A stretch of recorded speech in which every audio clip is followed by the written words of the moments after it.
जय हिंद दोस्तों। 1 फरवरी 2023 को केंद्रीय वित्तीय बजट संसद में पेश किया गया निर्मला सीतारमण जी के द्वारा। तो केंद्रीय वित्तीय बजट काफ़ी इंपॉर्टेंट टॉपिक हो जाता है करंट अफेयर्स का।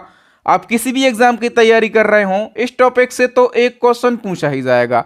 तो आइए दोस्तों, केंद्रीय वित्तीय बजट से जितने भी क्वेश्चन बन सकते हैं उन सभी को हम डिस्कस कर लेते हैं।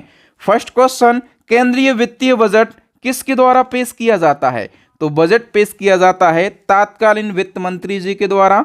सी ऑप्शन करेक्ट हो जाएगा। तो नंबर सेकंड क्वेश्चन में बताइए कि जो 2023-24 का बजट है ये संसद में किसके द्वारा पेश किया गया? आप लोगों को भी क्वेश्चन के आंसर लगाने हैं वीडियो को पॉज करके, और लास्ट में अपना स्कोर भी बताना है कि आप कितने क्वेश्चन के आंसर सही दे पा रहे हैं। वर्तमान हमारी वित्त मंत्री हैं निर्मला सीतारमण, ठीक है। तो वित्त मंत्री के द्वारा ही बजट पेश किया जाता है। थर्ड क्वेश्चन, लगातार 5वीं बार बजट पेश करने वाली पहली महिला वित्त मंत्री कौन बन गई हैं? इसका सही आंसर हो जाएगा दोस्तों निर्मला सीतारमण। लगातार 5वीं बार बजट पेश करने वाली महिला वित्त मंत्री बन गई हैं। और हम बात करें कि निर्मला सीतारमण ने अपना पहला बजट कब पेश किया था, तो इन्होंने अपना पहला बजट पेश किया था 2014 में, ठीक है। और 2023-24 में इन्होंने अपना 5वां बजट पेश किया है और मोदी सरकार का 11वां बजट पेश किया है। नेक्स्ट क्वेश्चन, किस महिला प्रधानमंत्री ने संसद में पहली बार बजट पेश किया? इसका सही आंसर हो जाएगा दोस्तों ऑप्शन सी, इंदिरा गांधी ने, ठीक है। और इन्होंने 1970 में बजट पेश किया था। नेक्स्ट क्वेश्चन है, बजट पेश करने वाली पहली महिला कौन बनी थी? ध्यान रखना, अभी पूछा गया था कि पहली महिला प्रधानमंत्री कौन बनी जिन्होंने संसद में बजट पेश किया। महिला प्रधानमंत्री पूछा गया था, अब केवल महिला पूछा गया है, ठीक है, कि बजट पेश करने वाली पहली महिला कौन बनी? ये भी इंदिरा गांधी। जब इन्होंने बजट पेश किया 1970 में, तब ये कौन थी? तब ये प्राइम मिनिस्टर थी और इनके पास में फाइनेंस मिनिस्टर का एडिशनल चार्ज था, ठीक है। ये पूर्णकालिक वित्त मंत्री नहीं थी, फुल्ली फाइनेंस मिनिस्टर नहीं थी, इनके पास में एडिशनल चार्ज था। तो क्वेश्चन इस प्रकार से पूछा जाता है कि केंद्रीय बजट पेश करने वाली पहली महिला पूर्णकालिक वित्त मंत्री कौन बनी? पहली महिला पूर्णकालिक वित्त मंत्री जो है ये निर्मला सीतारमण बनी, ठीक है। और इन्होंने अपना पहला बजट कब पेश किया? 2014 में पेश किया। जब इंदिरा गांधी ने पेश किया तो ये पूर्णकालिक वित्त मंत्री नहीं थी, इनके पास में केवल अतिरिक्त प्रभार था वित्त मंत्री होने का। नेक्स्ट क्वेश्चन, सर्वाधिक बार बजट पेश करने वाली महिला वित्त मंत्री कौन बनी? निर्मला सीतारमण। और ये अब तक सबसे ज्यादा बार कुल 5 बार बजट पेश कर चुकी हैं। इसी प्रकार से पुरुषों में पूछा जाए यदि ऑल ओवर कि सर्वाधिक बार बजट पेश करने वाले वित्त मंत्री कौन बने, तो इसका सही आंसर हो जाएगा मोरारजी देसाई, ओके। और मोरारजी देसाई ने सबसे ज्यादा बार टोटल 10 बार बजट पेश किया है। नेक्स्ट क्वेश्चन है, भारत के संविधान में किस शब्द का उल्लेख नहीं है? तो जो हमारा भारतीय संविधान है इसमें बजट शब्द का कहीं पर भी उल्लेख नहीं किया गया है, ना तो हिंदी में और ना भी इंग्लिश में। याद रखना दोस्तों, एक अनुच्छेद है अनुच्छेद 112 और इस अनुच्छेद में वार्षिक वित्तीय विवरण इंग्लिश में एनुअल फाइनेंशियल स्टेटमेंट का वर्णन किया गया है। और इसी के लिए हम क्या कह देते हैं आम भाषा में? इसी के लिए हम बजट कह देते हैं, लेकिन बजट शब्द का कहीं पर भी उल्लेख नहीं किया गया है। अच्छा, नंबर सी पे विनियोग विधेयक लिखा है। यदि हम इसकी बात करें, इसका वर्णन अनुच्छेद 114 में किया गया है। और भारत की संचित निधि, इसका वर्णन अनुच्छेद 266 में किया गया है, ओके। नेक्स्ट वन की हम बात करें कि भारतीय बजट व्यवस्था का जनक किसके लिए कहा जाता है? इसका सही आंसर हो जाएगा जेम्स विल्सन को, ओके। जेम्स विल्सन ने ब्रिटिश भारत का पहला बजट पेश किया था, कब? 1860 में, ठीक है। इसलिए इनको बजट व्यवस्था का जनक कहा जाता है। अब इसी प्रकार का नेक्स्ट क्वेश्चन है, गणतंत्र भारत का प्रथम बजट किसने पेश किया था? इसका सही आंसर हो जाएगा दोस्तों ऑप्शन बी, जॉन मथाई ने। और कब पेश किया था? तो 1947 को पेश किया था। 3 क्वेश्चन इस प्रकार के पूछे जाते हैं और तीनों इंपॉर्टेंट हैं। एक पूछा जाता है कि ब्रिटिश भारत का प्रथम बजट किसने पेश किया था? जेम्स विल्सन ने 7 अप्रैल 1860 को। और स्वतंत्र भारत का प्रथम बजट किसने पेश किया था? आर के षणमुखम शेट्टी ने 26 नवंबर 1947 को। फिर पूछा जाता है कि गणतंत्र भारत का प्रथम बजट किसने पेश किया था? जॉन मथाई ने 28 फरवरी 1950 को। इनका आप स्क्रीनशॉट ले सकते हैं या फिर अपनी नोटबुक में इसको नोट डाउन भी कर सकते हैं। तो बताइए बजट शब्द का अर्थ क्या होता है? बजट शब्द का अर्थ होता है चमड़े का थैला। नेक्स्ट क्वेश्चन है, वर्ष 1948-1949 के बजट में पहली बार अंतरिम शब्द यानी कि इंटरिम वर्ड का प्रयोग किसने किया था? सही आंसर हो जाएगा ऑप्शन बी, आर के षणमुखम शेट्टी ने। कब किया था? वर्ष 1948-1949 में। नेक्स्ट क्वेश्चन है, बजट शब्द की उत्पत्ति किस शब्द से हुई है या फिर किस भाषा के शब्द से हुई है? तो फ्रेंच भाषा के शब्द से बजट शब्द की उत्पत्ति हुई है। नेक्स्ट क्वेश्चन, किस प्रधानमंत्री ने संसद में पहली बार बजट पेश किया था? जवाहरलाल नेहरू ने पहली बार संसद में बजट पेश किया था। तो देखो दोस्तों, किस साल इन्होंने बजट पेश किया? तो 1959 में इन्होंने बजट पेश किया। उस टाइम ये प्राइम मिनिस्टर तो थे ही और इनके पास में वित्त मंत्रालय की जिम्मेदारी भी थी। ठीक है, इस प्रकार नेहरू जो हैं ये संसद में बजट पेश करने वाले पहले प्रधानमंत्री बन जाते हैं। तो अब बताइए आप लोग कि भारत के कितने ऐसे प्रधानमंत्री हैं जिन्होंने प्रधानमंत्री रहते हुए बजट पेश किया? तो 3 ऐसे प्रधानमंत्री हैं। एक तो पहले बने थे हमारे JL नेहरू साहब, दूसरे बने हैं राजीव गांधी और तीसरी कौन बनी है? इंदिरा गांधी। ठीक है, इन्होंने प्रधानमंत्री रहते हुए संसद में बजट पेश किया है। अब बताइए कि अपने ही जन्मदिन पर 2 बार बजट पेश करने वाले एकमात्र वित्त मंत्री कौन बने हैं? इसका सही आंसर हो जाएगा मोरारजी देसाई। और मोरारजी देसाई का जन्म कब हुआ था? 29 फरवरी 1896 को। ठीक है, और एक इन्होंने 29 फरवरी 1964 का बजट पेश किया था और दूसरा इन्होंने 29 फरवरी 1968 को बजट पेश किया था। ओके, और 29 फरवरी 4 साल में एक बार आता है क्योंकि ये लीप ईयर में ही आता है। ओके, याद रखना, अपने ही जन्म दिवस पर 2 बार बजट पेश किया है मोरारजी देसाई ने। भारत में 1 अप्रैल से 31 मार्च तक चलने वाले वित्त वर्ष की शुरुआत कब हुई थी? इसका सही आंसर हो जाएगा दोस्तों 1867 को हुई थी। सी ऑप्शन करेक्ट हो जाएगा। इससे पहले यदि हम बात करें कि जो वित्त वर्ष है ये कब से कब तक चलता था, तो 1 मई से 30 अप्रैल तक चलता था। ओके, नेक्स्ट क्वेश्चन है, साल 2017 से पहले बजट कब पेश किया जाता था? 2017 से पहले बजट जो है ये फरवरी के आखिरी कामकाजी दिन में पेश किया जाता था। ए ऑप्शन करेक्ट हो जाएगा। ठीक है, और अभी बजट कब पेश किया जाता है? तो अभी बजट पेश किया जाता है फरवरी के पहले कामकाजी दिनों में, यानी कि यदि 1 फरवरी को वर्किंग डे है, ठीक है, तो 1 फरवरी को बजट पेश किया जाएगा। ठीक है, यदि 1 फरवरी को वर्किंग डे नहीं है तो 2 फरवरी को पेश किया जाएगा, 2 को भी नहीं है तो 3 को पेश किया जाएगा। डेट फिक्स नहीं है। ओके, कामकाजी दिन जो होगा फरवरी का पहला कामकाजी दिन, उस दिन बजट पेश कर दिया जाएगा। याद रखना दोस्तों। नेक्स्ट क्वेश्चन है, वर्ष 2000 तक अंग्रेजी परंपरा के हिसाब से बजट 5 बजे पेश किया जाता था। इस परंपरा को किसके द्वारा समाप्त किया गया? तो 5 बजे बजट पेश करने की जो परंपरा है इसको अटल बिहारी वाजपेयी जी के द्वारा समाप्त किया गया। बी ऑप्शन करेक्ट हो जाएगा। ओके, और ये परंपरा कब समाप्त करी गई? तो ये साल 2001 में समाप्त करी गई। इस प्रकार से आपसे एक क्वेश्चन पूछा जाता है कि आप लोग बताइए कि पहली बार 11 बजे बजट पेश किसके द्वारा किया गया? पहले 5 बजे बजट पेश करने की परंपरा चल रही थी, ये 2001 में अटल बिहारी वाजपेयी की सरकार के द्वारा समाप्त किया जाता है, एनडीए की सरकार के द्वारा। ठीक है, फिर 11 बजे बजट पेश किया जाता है। तो 11 बजे बजट पेश करने वाले पहले जो वित्त मंत्री हैं ये यशवंत सिन्हा बने थे। ए ऑप्शन करेक्ट हो जाएगा। ये सभी क्वेश्चन पूछे गए क्वेश्चन हैं और याद रखना हम डिटेल में आसान भाषा में सारे फैक्ट आपको समझा देते हैं।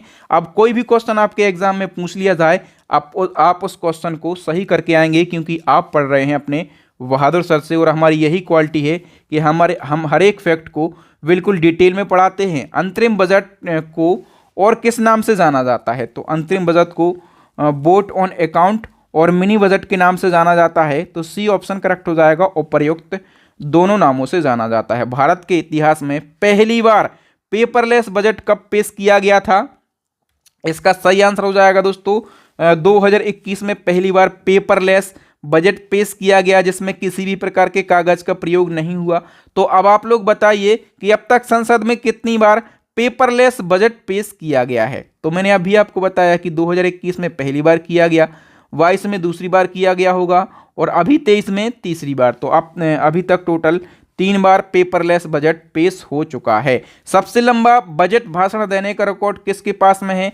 सबसे लंबा बजट भाषण देने का रिकॉर्ड निर्मला सीतारमण जी के पास में है। जब 2020-21 का इन्होंने बजट पेश किया था तब इन्होंने 2 घंटे और 43 मिनट का भाषण दिया था, जो कि इतिहास में अब तक का सबसे लंबा बजट भाषण बन गया है। ठीक है, और अभी 2023-24 की हम बात करें कि 2023-24 में जो बजट पेश किया गया, इस समय जो बजट भाषण की अवधि रही है वो 1 घंटे 27 मिनट रही है। कितनी? 1 घंटे 27 मिनट रही है। ओके, अब केंद्रीय आम बजट 2023-24 में कौन कौन सी मुख्य घोषणा की गई, कौन कौन से फैक्ट आपके एग्जाम में बन सकते हैं, उन सभी को हम एक नज़र में देख लेते हैं। सबसे पहले घोषणा की गई है कि अब 7 लाख तक कोई भी टैक्स नहीं देना होगा। ठीक है, नई कर व्यवस्था के तहत पर्सनल इनकम टैक्स में छूट की सीमा 5 लाख से बढ़ाकर 7 लाख रुपए कर दी गई है। अगर किसी व्यक्ति की आय अब 7 लाख रुपए है तो उसको कोई भी टैक्स नहीं देना होगा। ठीक है, 7 लाख पर 0 टैक्स लगेगा। पहले हम बात करें कि 7 लाख की इनकम पर कितना टैक्स लगता था, तो 32,500 रुपये टैक्स लगता था, लेकिन अब ये नहीं लगेगा। जो टैक्स स्लैब हैं इनकी संख्या पहले थी 7, तो टैक्स स्लैब की संख्या 7 से घटाकर कितनी कर दी गई है? 5 कर दी गई है। ये क्वेश्चन आपके एग्जाम में जरूर बनेगा। मैं बोल रहा हूं कि टैक्स स्लैब की संख्या 7 से घटाकर कितनी कर दी गई है?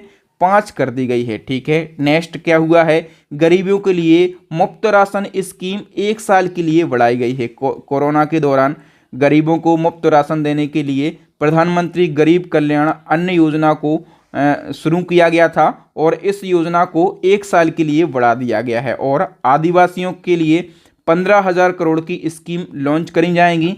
पिछड़े आदिवासी समूहों की सामाजिक आर्थिक स्थिति में सुधार के लिए PMPBTG विकास मिशन शुरू किया जाएगा। अगले 3 सालों में इस मिशन को लागू करने के लिए 15,000 करोड़ रुपए उपलब्ध कराए जाएंगे और एकलव्य मॉडल स्कूलों की स्थापना की जाएगी अगले 3 सालों में। और इन स्कूलों में 38,800 शिक्षकों की भर्ती की जाएगी। इसके साथ ही 740 स्पोर्ट स्टाफ की भी भर्ती की जाएगी। रक्षा बजट में इजाफा किया है। पहले हम बात करें कि रक्षा बजट कितना मिलता था, तो पहले 5.25 लाख यानी कि 5.25 लाख रुपए बजट मिलता था रक्षा मंत्रालय के लिए। ठीक है, अब कितना दिया गया है, तो 5.94 लाख करोड़ रुपए दिए हैं। हम बात कर लेते हैं कि किस मंत्रालय को कितना बजट आवंटित किया गया है। रक्षा मंत्रालय के लिए सबसे ज़्यादा 5.94 लाख करोड़ रुपए दिए गए हैं। सड़क और परिवहन राजमार्ग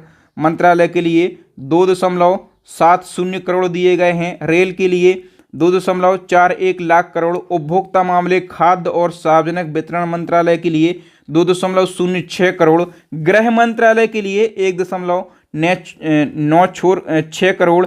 रसायन और उर्वरक मंत्रालय के लिए 1.78 लाख करोड़। ग्रामीण विकास मंत्रालय के लिए दिए गए हैं 1.80 करोड़।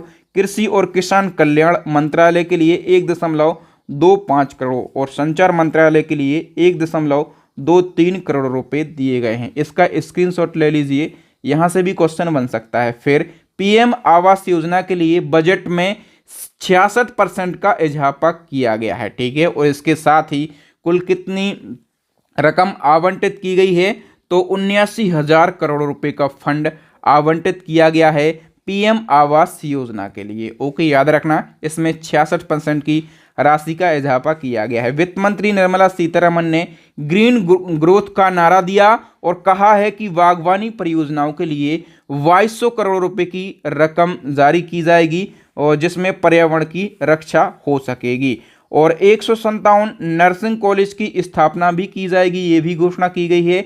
नेशनल चाइल्ड लाइब्रेरी की शुरुआत होगी जिससे छात्रों को डिजिटल लाइब्रेरी के जरिए हिंदी एवं इंग्लिश में बेहतर शिक्षा दी जाएगी। जो पैन कार्ड होता है इसको पहचान पत्र के तौर पर मान्य किया जाएगा। यानी कि अब अभी तक क्या हो रहा है कि पैन कार्ड को एज अ आईडी प्रूफ नहीं माना जाता, लेकिन अब पैन कार्ड को आईडी प्रूफ माना जाएगा। ओके, कृषि ऋण लक्ष्य को बढ़ाकर 20 लाख करोड़ रुपए कर दिया जाएगा, जिससे पशुपालन, मत्स्य और डेयरी पर अधिक ध्यान दिया जाएगा और प्राकृतिक खेती पर जोर दिया जाएगा। इसमें अगले 3 सालों में 1 करोड़ किसानों को मदद मुहैया कराई जाएगी ताकि वह प्राकृतिक खेती को अपना सकें, और साथ ही 10,000 वायु इनपुट संस्थान केंद्रों की स्थापना करी जाएगी। ऊर्जा सुरक्षा के लिए 35,000 करोड़ एवं नवीनीकरण ऊर्जा के लिए 20,700 करोड़ रुपए का निवेश किया जाएगा। प्रधानमंत्री कौशल विकास योजना 4.0 को लॉन्च किया जाएगा, जिसके जरिए 30 स्किल इंडिया इंटरनेशनल सेंटर देश भर में खोले जाएंगे। अब आप लोग कहेंगे कैसे क्वेश्चन पूछे जाते हैं, ये इस प्रकार से क्वेश्चन पूछे जाते हैं कि केंद्रीय बजट 2023-24 के अनुसार कितने स्किल इंडिया सेंटर खोले जाएंगे देश भर में, तो आप कहेंगे 30 स्किल इंडिया सेंटर खोले जाएंगे। ओके, इसी प्रकार के क्वेश्चन पूछे जाते हैं, इसलिए हर एक घोषणा को, हर एक फैक्ट को बहुत ही अच्छे से आप देखते चलिएगा, याद करते चलिएगा और अपनी नोटबुक में नोट डाउन भी करते चलिएगा। नेशनल हाइड्रोजन मिशन के तहत में 5 मीट्रिक मिलियन टन ऊर्जा मुहैया कराने का लक्ष्य रखा गया है। इसके लिए 19,700 करोड़ रुपए भी आवंटित किए गए हैं। 5G सेवाओं के विकास के लिए 1,000 लैब की स्थापना की जाएगी और AI के लिए, AI यानी कि आर्टिफिशियल इंटेलिजेंस यानी कि कृत्रिम बुद्धिमत्ता के लिए 3 सेंटर ऑफ एक्सीलेंस की स्थापना करी जाएगी। ये मोस्ट इंपॉर्टेंट है, इसको जरूर याद रखना। नेक्स्ट क्या है कि सिगरेट पर लगने वाली कस्टम ड्यूटी को बढ़ा दिया गया है। ठीक है, ये बहुत ही अच्छा काम किया है। तो सिगरेट के दाम जो हैं इसमें अब बढ़ोतरी होगी। महिलाओं के लिए नई बचत योजना का ऐलान किया गया है, जो कि 2 सालों के लिए यानी कि मार्च 2025 तक चलाई जाएगी। वरिष्ठ नागरिक बचत योजना की सीमा को बढ़ाकर 9 लाख रुपए कर दिया गया है। पहले ये सीमा कितनी थी, तो 4.5 लाख रुपए थी। नेक्स्ट घोषणा है राजकोषीय घाटा कम करने का लक्ष्य रखा गया है, यानी कि राजकोषीय घाटे को 2025-26 तक जीडीपी में 4.5% तक लाने का लक्ष्य रखा गया है। ठीक है, तो ये प्रमुख घोषणाएं की गई हैं बजट 2023-24 में, तो इनको आप जरूर याद रखना। और दोस्तों, यदि आप चाहते हैं कि पूरे साल के करंट अफेयर्स के इंपॉर्टेंट टॉपिक को पढ़ना कम समय में और क्विक रिवीजन करना, तो आप हमारी ई बुक को जरूर बाय कर लीजिए। जिस प्रकार से हम यहाँ पर डिटेल में और आसान भाषा में आपको पढ़ा रहे हैं, पूरा का पूरा कंटेंट साल भर का, इसी प्रकार से आपको मिल जाएगा हमारी ई बुक के अंदर। इस ई बुक में 60 से ज़्यादा टॉपिक हैं और हम बात करें कि 5,000 से ज़्यादा डिटेल क्वेश्चन इस ई बुक के अंदर दिए गए हैं। तो मैं गारंटी से बोल सकता हूं कि आप किसी भी एग्जाम की तैयारी कर रहे हो, यदि आप हमारी ई बुक से तैयारी करते हैं तो आप उस एग्जाम में अच्छा स्कोर करके आएंगे, उस एग्जाम में सिलेक्शन लेके आएंगे। अंतिम क्वेश्चन आपके लिए चैलेंजिंग क्वेश्चन है, इसका आंसर आपको कमेंट सेक्शन में कमेंट करके बताना है कि बताइए हॉकी इंडिया के नए अध्यक्ष कौन बन गए हैं। आपके लिए 4 ऑप्शन दिए गए हैं, तो यदि आप चाहें तो हॉकी इंडिया के बारे में डिटेल लिख सकते हैं और अभी बताइए कि हॉकी वर्ल्ड कप जो हुआ है 2023 में, ये किसने जीता है। और यदि आपको हॉकी वर्ल्ड कप के बारे में डिटेल से पढ़ना है तो आइए हमारी करंट अफेयर्स की प्लेलिस्ट को विजिट कीजिए। आपको करंट अफेयर्स की प्लेलिस्ट की लिंक कहाँ पर मिल जाएगी, वीडियो के डिस्क्रिप्शन में। और आप हमारी मेहनत को सपोर्ट करने के लिए वीडियो को लाइक कर दीजिए। इस वीडियो की जो लिंक है इसको कॉपी करके अपने स्टेटस पर तो लगा लीजिए। इतना तो आप कर ही सकते हैं, मैं आप लोगों के लिए इतनी मेहनत करता हूं, तो आप 5 सेकंड का या 1 मिनट का समय तो मेरे लिए दे ही सकते हैं। और जो न्यू स्टूडेंट हैं वो हमारे चैनल को सब्सक्राइब कर लें ताकि इसी प्रकार के न्यू वीडियो का नोटिफिकेशन आपको मिल सके, आप टाइम टू टाइम और सबसे पहले हमारे वीडियो देख सकें। साथ में बेल आइकन भी दबा लीजिए। थैंक यू दोस्तों, जय हिंद, जय भारत, वंदे मातरम।